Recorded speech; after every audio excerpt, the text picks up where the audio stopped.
నమస్కారం. ఈ 2026 సంవత్సరంలో మేషరాశి వారికి ఎలా ఉండబోతుంది తెలుసుకోండి. 2026 మేషరాశి వారికి ముఖ్యంగా గురువు మారబోతున్నాడు. గురువు చతుర్థంలోకి మారబోతున్నాడు, కర్కాటకంలోకి. రాహుకేతువులు కూడా మారబోతున్నారు. కేతువు కూడా కర్కాటకంలోకి వస్తున్నాడు. ఇక రాహువు మకరంలోకి వస్తున్నాడు. ఇక శని వీరికి ముఖ్యంగా చెప్పుకోవాలంటే మేషరాశి వారికి ఏలినాటి శని ప్రారంభమయ్యింది. కనుక 2027 డిసెంబర్ వరకు వీరి జన్మరాశిలోకి శని రావడం అంటూ జరుగుతుంది.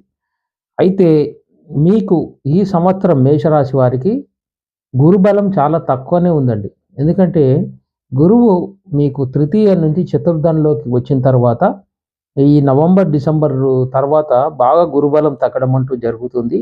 ఉద్యోగం వ్యాపారం చేసేవారు, మళ్ళీ కాంపిటీషన్ ఎగ్జామ్స్ రాసేవారు విద్యార్థులు కానీ, మరి ఇతర రంగాల్లో వెళ్ళాలనుకునే వారికి గురుబలం అనేది చాలా తక్కువగా ఉంటుంది. ఎందుకంటే వివాహం కాని వారు, సంతానం కోసం ఎదురు చూసే వారికి కూడా చాలా వరకు ఇబ్బందులు కలుగుతాయి.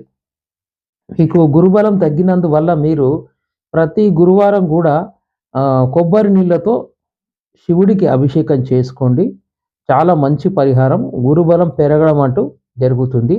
అలాగే చతుర్థంలోకి కేతువు రావడం, మరి చతుర్థంలో గురు కేతు కలయిక జరుగుతుంది.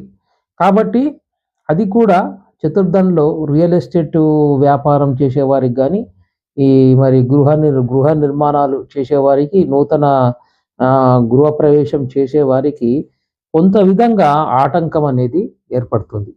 ఇక తల్లిదండ్రుల ప్రేమ, అక్కా చెల్లెళ్ళ ప్రేమ అనేది కూడా చాలా వరకు మీరు కోల్పోతారు. ఈ సంవత్సరం 2026లో కోర్టు కేసులు, చెక్ బౌన్స్ కేసుల్లో కూడా కొంచెం ఇబ్బందులు అనేటివి కలుగుతాయి. కాబట్టి మీరు ముఖ్యంగా కుజునికి గ్రహశాంతి చేసుకోండి. గురు జపము, దత్తాత్రేయ స్వామి జపము చేయించుకోండి. మరి జపము మరి అభిషేకం చేయడం చాలా మంచిది.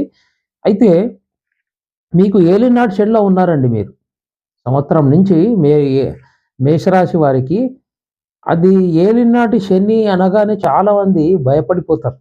అయితే మేషరాశి వారికి ఒక సంవత్సరం నుంచి ఏలినాటి శని ప్రారంభమైంది.